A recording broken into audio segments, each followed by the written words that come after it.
जब जयराम जी की जो सरकार थी, धूमल साहब 8 से लेकर 12 में मुख्यमंत्री रहे, उस समय यही जो सतपाल सत्ती जी हैं, ये जो है उसमें सीपीएस रहे, यही कानून के तहत रहे ये लोग सीपीएस। और अभी सतपाल सत्ती जो है, इन्होंने ही याचिका दायर की है कि भाई सीपीएस नहीं होने चाहिए।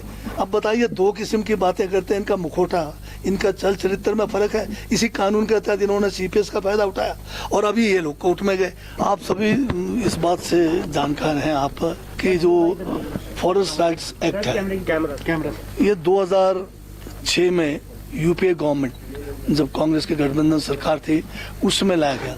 ये बहुत ही महत्व का ऐतिहासिक जो है एक एक्ट है, जिस किस्म का मनरेगा भी उसी दौरान आया था।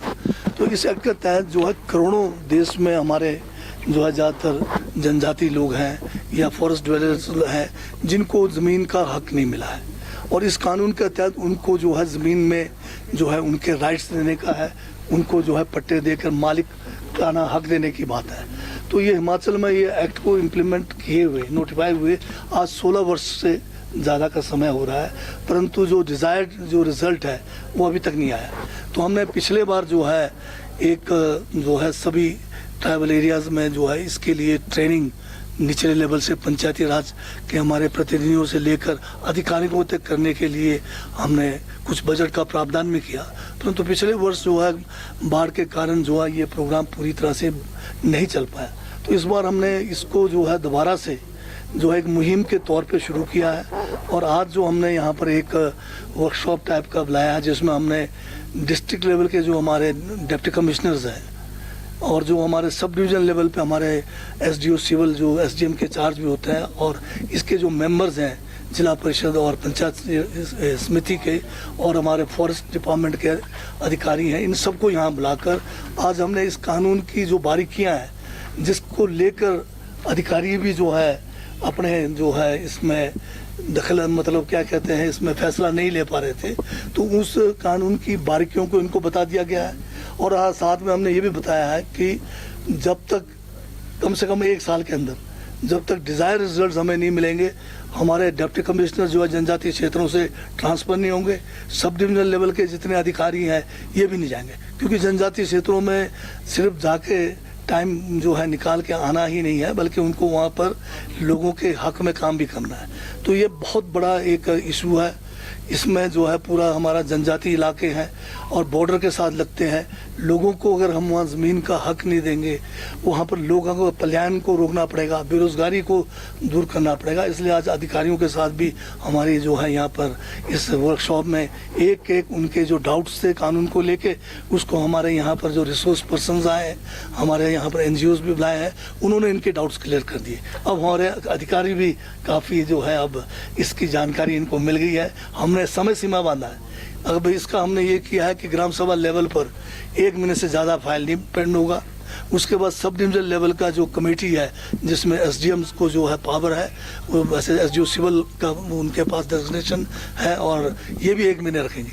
और जो उसके ऊपर DLC है, DLC में भी 1 महीने से ज़्यादा फाइल पेंड नहीं होगा। इसमें भूमिहीन का नहीं है। ये कानून बड़ा सिंपल है। अगर मैं थोड़े से शब्दों में अगर समझा पाऊँ तो इसमें ये है कि जैसे एक तो शेड्यूल्ड एरिया है जहाँ शेड्यूल्ड ट्राइब के लोग हैं, उनको सिर्फ शेड्यूल्ड ट्राइब होना है, एक पात्रता वो है। बाकी ग्राम सभा जो है अनुमोदित करेगी। अगर ग्राम सभा अनुमोदन कर दे किसी व्यक्ति के केस में, एक वो है, और दूसरा इसमें साक्ष्य चाहिए 2।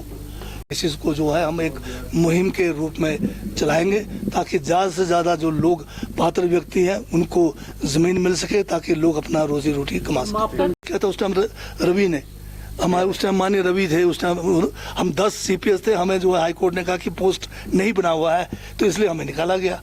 फिर उन्होंने एक केस किया गवर्नर साहब का, डिस्क्वालीफाई करो ऑफिस ऑफ प्रॉफिट में। इलेक्शन कमिश्नर ने कहा कि हम एग्जेम्प्टेड है ऑफिस ऑफ प्रॉफिट से, हमारा कोई कुछ नहीं हुआ। तो ये जो है अलग अलग बातें करके लोगों को गुमराह करके 5 साल निकालना चाहते, काम करने देना नहीं चाहते। नहीं, कांग्रेस को प्रत्याशी ढूंढने की जरूरत कहाँ है, यहाँ तो छांटने की दिक्कत हो रही है कि किसको रखे किसको ना रखे।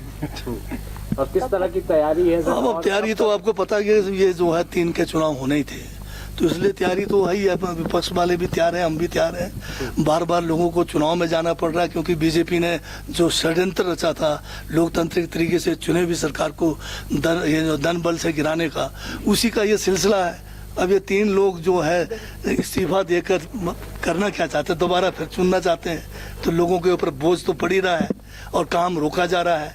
अब फिर दोबारा धन बल का इस्तेमाल होगा, फिर आप देखेंगे कि क्या होगा। ये जो FRA का एक्ट अलग है और जो नो तोड़ नियम है वो अलग है। FRA जो है ऑल इंडिया लेवल का एक्ट है हमारा, और जो नो तोड़ नियम है सिर्फ हिमाचल प्रदेश के संदर्भ में था। उस समय ये जो है FCA नहीं था, फॉरेस्ट कंजर्वेशन एक्ट, जब 1968 में ये किया गया। 1980 तक नो तोड़ में 20 बीघे से कम लोगों को जमीन देने का प्रावधान था। 80 में जो है FCA जो है पूरे देश में लागू हुआ और 1996 तक हिमाचल में फिर भी मिलता रहा जनजातीय क्षेत्रों में, परंतु सुप्रीम कोर्ट के इसमें मॉनिटरिंग करने से बहुत सख्ती इसमें FCA में किया गया, तो नो तोड़ मिलना जो है बाकी इलाकों में बंद हो गया। जनजातीय क्षेत्रों में इसको जो है फिर भी खुला रखा था। तो हमने 2014 से लेकर 17 तक FCA को पिछले गवर्नमेंट कांग्रेस के समय में सस्पेंड किया ताकि नो तोड़ मिले, बहुत सारे लोगों को मिले नो तोड़। 18 तक ये कानून था, बीजेपी के गवर्नमेंट ने उसमें जो एक भी केस जो है नो तोड़ में नहीं दिया। फिर हमने आंदोलन किया, आंदोलन करने के बावजूद 2020 में 1 साल के लिए फिर सस्पेंड किया, परंतु फिर भी बीजेपी गवर्नमेंट ने जो है एक भी नो तोड़ का केस जो है स्वीकृत नहीं किया। दोबारा हमारी सरकार भी आई, हमने जो है दोबारा कैबिनेट से प्रस्ताव पास करके माननीय गवर्नर महोदय को प्रेषित किया। जनजातीय सलाहकार परिषद से भी ये प्रस्ताव गया। हमारे माननीय विधायक यहाँ पर हम सब जो है उनसे भी मिले, जो पहले के विधायक थे, जनक राज जी हैं, हम लोग मिले गवर्नर साहब से। मेरा चौथा दौरा है गवर्नर साहब के पास, अभी मैं अकेला भी जाके मिला। तो उम्मीद है कि FCA जो है सस्पेंड होना चाहिए।